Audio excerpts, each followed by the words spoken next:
Bloomberg Audio Studios. Podcasts, radio, news.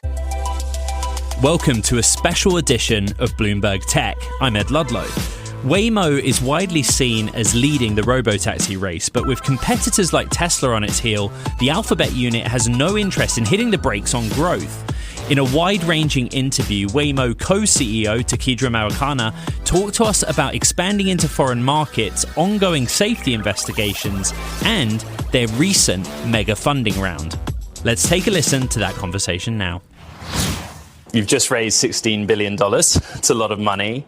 What does it unlock for Waymo over the next 12, 24 months? Raising the $16 billion and at the $126 billion valuation is really a vote of confidence. Right. I mean, this team has been heads down for a long time trying to bring this sort of scientific project into reality and at scale. And so it's a huge vote of confidence, not only from our majority investor, Alphabet, right, but also from our co-lead investors, Sequoia and DST and Dragoneer, as well as a host of world-class existing and new investors. And it just allows us to continue to scale our business. Right now, we're laying the groundwork for over 20 cities in this year alone.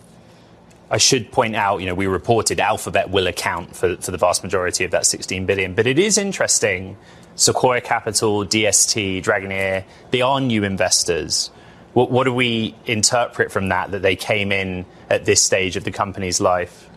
I think it's important to interpret that this is an inflection point, right? Like in 2025, we quadrupled the number of trips that we are providing.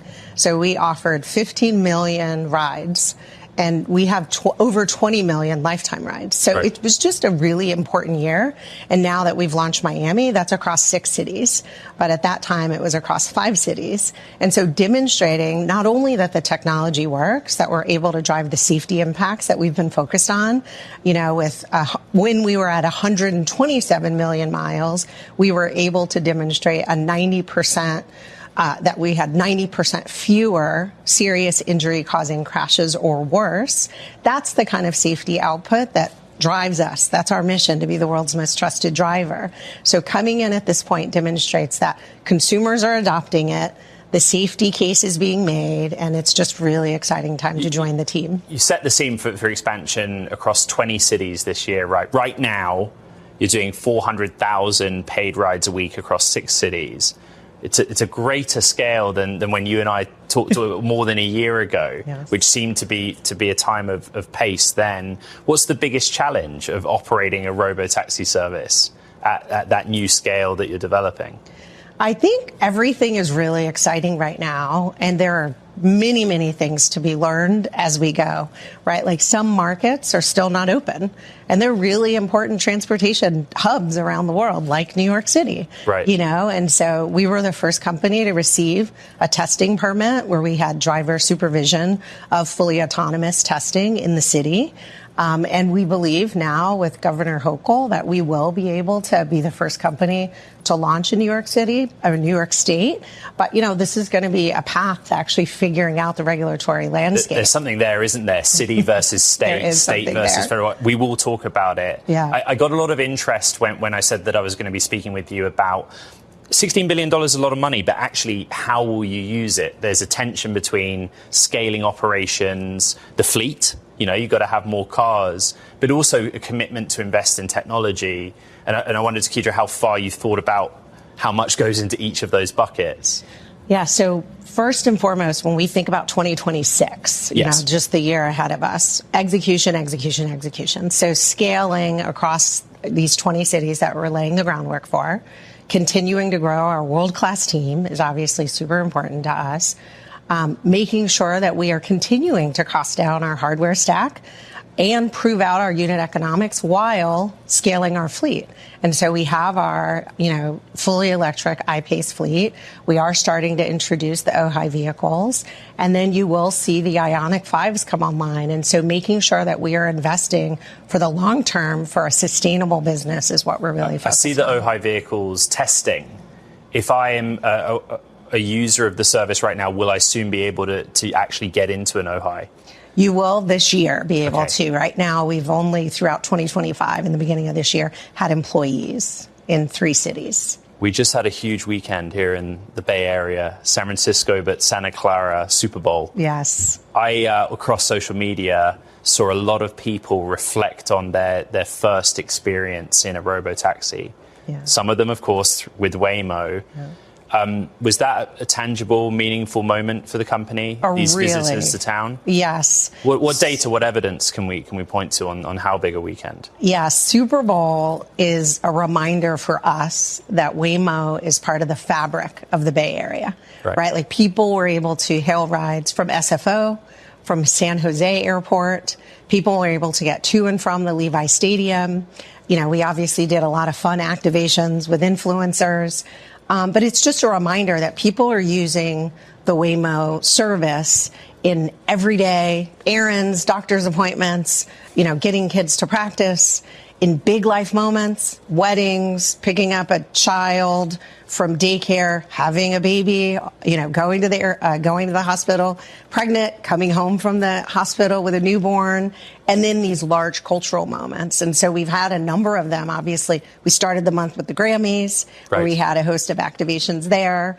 Then the Super Bowl, and then, of course, we have the All-Star Weekend coming in Los Angeles. And so we're just finding this intersection of everyday life and then real enthusiasm, because a lot of people came to the Bay Area for the Super Bowl and were not in their city. And it's the thing they had heard from their friends in the area. You have to check out Waymo. And so we saw so many downloads and so many happy riders while they were here. Waymo's reputation is growing globally, and we're going to talk about the literal expansion of your operations. But with this funding round, you know, it's a who's who of investors now on the cap table. It's a big raise at a premium valuation. How much of that is sort of setting the pieces in motion to life eventually as a public company? Is that something that you and Dimitri and the rest of the leadership plan for, or is there merit staying as you are now? You know, we are just laser focused on execution. You know, building Waymo to be financially responsible, operationally excellent, and then make sure we maintain the safety culture.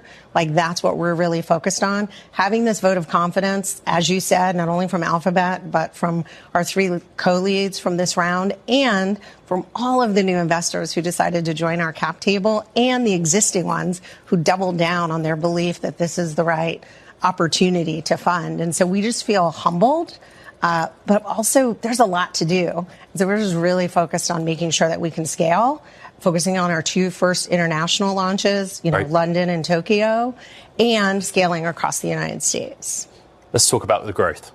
A lot of people just want to understand, in some of those cities where people are frustrated because the service doesn't exist, what does it take to launch in a city?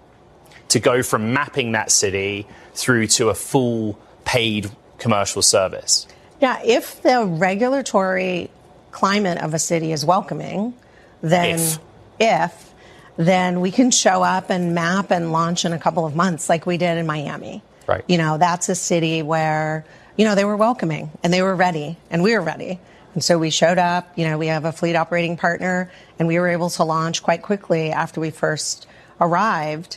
I think in a lot of cities, especially cities that are meaningful from a transportation perspective, where we're helping, we're working, engaging with policymakers, you know, we have the burden to demonstrate our safety impact.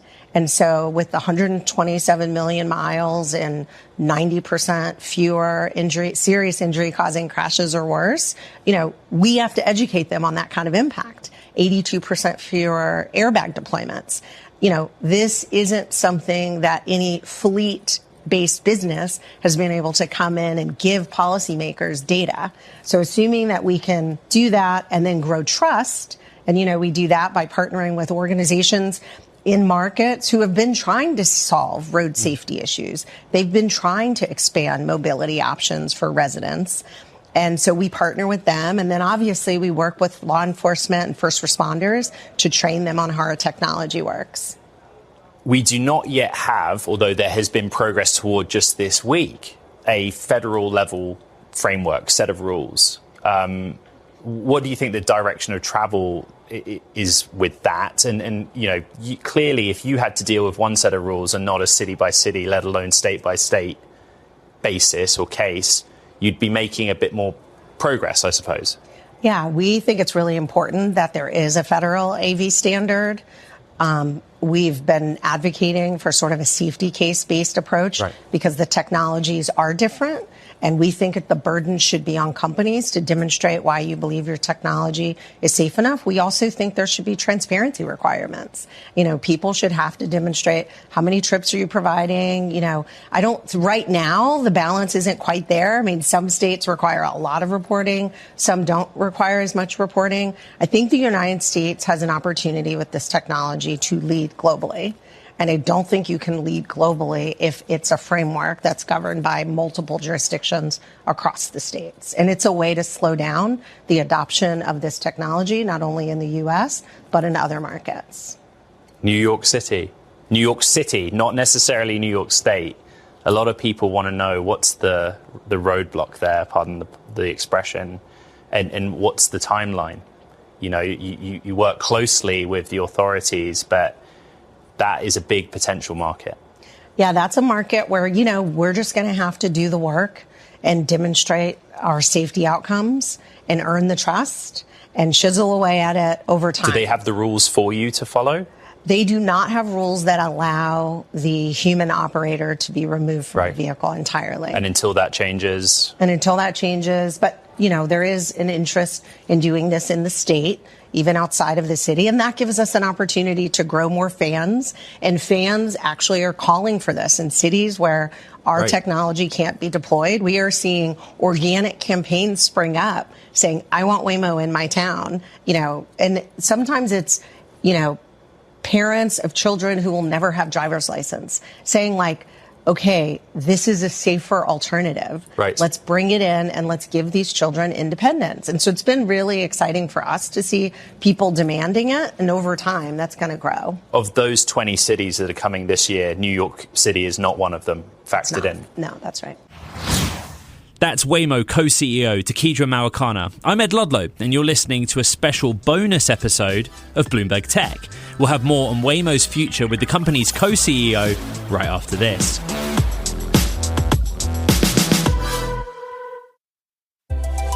Thanks for listening to this special edition of Bloomberg Tech. I'm Ed Ludlow. Now here's more of my conversation with Waymo co-CEO Tekedra Mawakana. San Francisco, the Bay Area, is my home. London's where I grew up. And I was studying the map of the boroughs that you proposed to launch in. And you correct me if my math is wrong, but just based on those boroughs, at launch, this seems to be the biggest citywide deployment from the start that you guys will have done. Is that correct? It's correct. I mean, we're in the phases of figuring out the specifics around the launch and figuring out the actual framework around the launch. And so I don't want to speak too definitively about what we're going to do. But what you're speaking to is we're not gated by the technology. And we have the appetite to scale, and we want to partner and do so safely, and we want to earn trust. So that's there's a lot of levers there that we have to figure out how to strike the right balance and how to make sure that we're introducing it to the community, both to meet the demand and to grow the trust. I asked because of those 20 cities to come, London is one. Yes. And London is now outside of the European Union, but it's kind of your Europe launch. Yes. What was that experience like within London's regulatory framework and the UK's regulatory framework? They've been extremely forward-leaning and interested in seeing how this technology could actually improve safety on their roadways. And that's where I think, we find a sweet spot when people are less sort of complacent about the status quo. And I think there's a lot of complacency about road deaths, 40,000 or 1.2 million globally. And when there isn't, I think people are actively interested in solutions. And then they want to figure out, of course, what are the things they need to think through and learn from. Well, pricing, for one, like Londoners take the bus. Yes. Londoners take the tube. Yes. Are Londoners prepared to sort of pay for a Robotaxi service that's equivalent to a human-driven black cab in London or Uber and Lyft? Yes. People are. There's, obviously before we go in, we do a lot of polling. We meet with a lot of residents as well as advocates. And people want safe, private spaces. it adds to their day versus becoming time that they lose in the day. And so it's the thing that's been most exciting is once we introduce the Waymo service into a cityscape, people discover things they didn't think they could have. Like that hour a day in the morning and by yourself to get something done, people have just sacrificed it. Yes. And whether that's on transit or whether it doesn't matter. And we're not, people want to take transit. That's great because you can also sit there. You just can't sit there maybe and take a call in quiet. And so this is something that we're hearing from riders all the time. I didn't know that I needed this the way that I needed it. Asia Pacific is also somewhere that is, it varies by country, but robotaxis are embraced. You are looking very closely at Japan. Yes. What do you see in the Japanese market? Of course, you're very closely aligned with Toyota as a partner, almost a national champion for them in the automotive space. But does your hope of launching there go beyond Toyota? Is it enabled by Toyota? And again, we have a lot of viewers in that country who just want to know when. Yes. When we first thought about Japan, we thought about Tokyo. Right. And when we first thought about Tokyo, we decided to partner with Nihon Kotsu and Go. And that's because the cabs are such an integral part of life there. Culturally as well. Culturally, yeah. Exactly. And so what that's allowed us to do is we have a fleet of vehicles there, and the drivers of those vehicles are part of that partnership. They're collecting the data for us. And so they're like helping to usher in this change. There will still be cabs for a long time, and there will be an introduction of autonomous vehicles. And so finding partners, like you said, national champions who can help us navigate not only the regulatory climate, but who already have that trust of riders and who can help us educate riders that this isn't like something they are not welcoming. It's actually something they're quite excited about, seeing Tokyo become a city of the future from a transportation But that is a market where the rules exist for you to, through partners or otherwise, but to charge a fare and have a real business, yes, even if modest at first. That's exactly right. And of course, it's something we've helped shape. Right. There's most places contemplated drivers around the world, right? I mean, that's the way laws, whether it's 50 years ago or 100 years ago, I mean, they were sort of written to regulate automobiles, and automobiles were presumed to be driven by people. And yes, so most places we have to think through what needs to change in the laws. And then if people are willing to work with us on that, then we work with them to change it. And so in Japan, we have a path forward. Around the world, the sort of robotaxi race is framed in US companies against Chinese technology companies, right? I think this is something that Waymo and some of Waymo's executives have been kind of candid about this past week in testimony. How do you see that playing out? You, for example, with Toyota, you have a partner who also, in common, work with Pony AI as an example. It's something you must be conscious of in markets where you want to expand outside of America in particular. Yes. In general, if there are other companies focused on autonomous driving to make roads safer, we think that's positive. Like, that is a positive thing. We should have competition around saving lives. And so that's a good thing. I think what we don't spend a lot of time thinking about is how everyone is thinking about how to pursue partnerships right now. We're just laser focused on our strategy. We're the only company that is offering a 24/7 service across 6 markets in the U.S. with ambitions to be in many more this year and launch internationally. And, we've driven over almost 200 million fully autonomous miles. And we're driving over 4 million miles per week. And so that's, if you think about it, that's over 6 human lifetimes every 7 days. And so our driver is learning at a rapid pace. And so we don't think there's anyone who's doing anything close to what we're doing. And so for us, it's just staying focused on our own ambitions. Safety, there are still concerns. And in January in particular, there's 2 kind of, again, case studies of regulatory scrutiny, right, of 2 specific incidences. I think it's important, like, for both of them, I take time in putting it to you and explain it to you. But in the case of the Santa Monica incident, for example, a Waymo vehicle struck or collided with a child, but the system detected the child.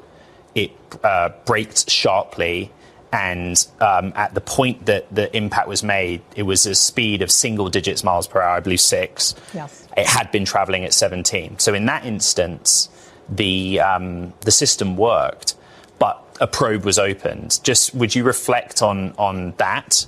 But also, my interpretation of what Waymo's publicly stated about this is that you actually kind of welcome the opportunity to open up the system to the regulators, let them look at it. Yes. So first and foremost, this was a child, and we are extremely happy that she walked away from this incident. As you said, because there's, an investigation pending, we thought it was important to become a party to the investigation. And so we're doing that. And as we've already stated, our car was traveling 17 miles per hour. We did detect her, coming from behind a tall SUV into the roadway. We hard braked and we made contact, and at 6 miles an hour. And we also determined in our human equivalent model that a human would not have been able to perform as our superhuman driver performed. Right. And so this is an example, we believe, of exactly why we do what we do. We want to make roads safer, and we welcome the opportunity to cooperate with the NTSB in this investigation. Separately, safety investigators are looking at the issue of how the Waymo interacts with parked school buses. This seems to be sort of a separate technical challenge. What is that about? Why is it that the Waymo system has to, or I guess struggles with, is the headline that came out, but with a parked vehicle of that size in a school zone, of course, where you also have mixed foot traffic of children in particular? Yeah, I think, first and foremost, with safety being our priority, how we perform around school buses and children is a top priority for our company. We've already addressed this situation with a software release, which is really important to us. But also we partnered with the Austin Independent School District to look at data they have, so we can make sure that we are learning from what they have. Their data obviously would be more based on human-driven vehicles, but still having that opportunity to learn is really important to us. And then once again, we have agreed with the NTSB to be a party to this investigation, because we think it's important for us to understand and for them to understand what we're seeing, because we also have a lot of awareness around the school buses. If we call that an edge case, interaction with the school bus, that software fix that you talked about, is it a total fix? In other words, does Waymo believe it's now solved that technical challenge? I don't think we can think of it as a single thing. Okay. And I want to be super respectful of the investigation here. And so, but I don't think we should think of it as a thing, because, there are angles, there are times, they're not all parked. And so I think we should let the investigation play out, and then happy to talk to you afterwards. There was a big sort of technological development, which was with Genie 3, the use of simulation. How much has that kind of accelerated the technology development side of what Waymo's doing of late? I think it's really exciting for us, and something that we continue to partner with the research teams, but really our acceleration hasn't been dependent on that. Waymo has always talked about safety in the context of redundancy, right? It's a multi-sensor suite around the vehicle. Camera, vision, LiDAR, radar. Tesla's approach, and they are at much smaller scale, especially in the vehicles that no longer have a safety supervisor, is a vision-only approach. When you are trying to scale in all of these cities, are the different technology approaches something that worry you, based on your belief of the kind of redundancy that's required? No, it doesn't worry me. We have a lot of conviction about our approach. Right. Our approach is what allowed us in October of 2020 to remove the human driver from behind the wheel. And it's what's allowed us to be the only company to scale to over 400,000 trips per week. If you can see and smell and taste and touch and have all of your senses, why wouldn't you? And especially with a safety critical function, we think it is very important in the early days, especially, to make sure you're taking in as much data as possible to inform the models. and then to achieve the outcomes. And, then we can all debate, how you go forward from there. But this has been critical to our approach, and it's allowed us to scale, and it's allowed us to achieve these safety results of a 90% fewer serious injury causing crashes. And that is how you evaluate whether or not this approach is working. And I know there's a lot of discussion around costs, right? Especially when you think about scale. The economics at scale. The economics at scale. And so, of course, we're laser focused on bringing these costs down. But you have to bring the costs down once you achieve the safety. Because how else do you actually know what the investment model for the business is if you haven't actually achieved the safety bar? And so that's what we are focused on, achieving the safety bar. Now we can drive the cost down because we know what it takes. So let's end by me asking you this, in case I don't speak to you for another year. In a year's time, what are the metrics by which you, as a leader in this company, will have judged success? You plan to launch in 20 cities, but you often point to different safety metrics and the miles driven. Internally, what are you going to be holding the teams to account on? By the end of 2026, we will be doing over 1 million trips per week. And we will be doing that across a host of U.S. cities. Paid trips? Paid trips. We only talk about paid trips. And so we will be doing over 1 million paid trips per week by the end of this year. And that's the measurement of success in the near term? It's one of them. I think having the safety culture that we've had within the company, right. It permeates through the data, but it starts with how we are so disciplined about what we do and how we do it. It matters a lot to us. And so making sure that we have that culture intact, I think, is the other way that we will continue to measure our success. That's Waymo co-CEO Tekedra Mawakana, and that does it for this special bonus episode of Bloomberg Tech. Find us on all your favorite podcast platforms and subscribe so you never miss an episode. And catch our live show every Monday through Friday at 11 a.m. Eastern, 8 a.m. Pacific on Bloomberg Television. I'm Ed Ludlow. Thanks for listening, and this is Bloomberg.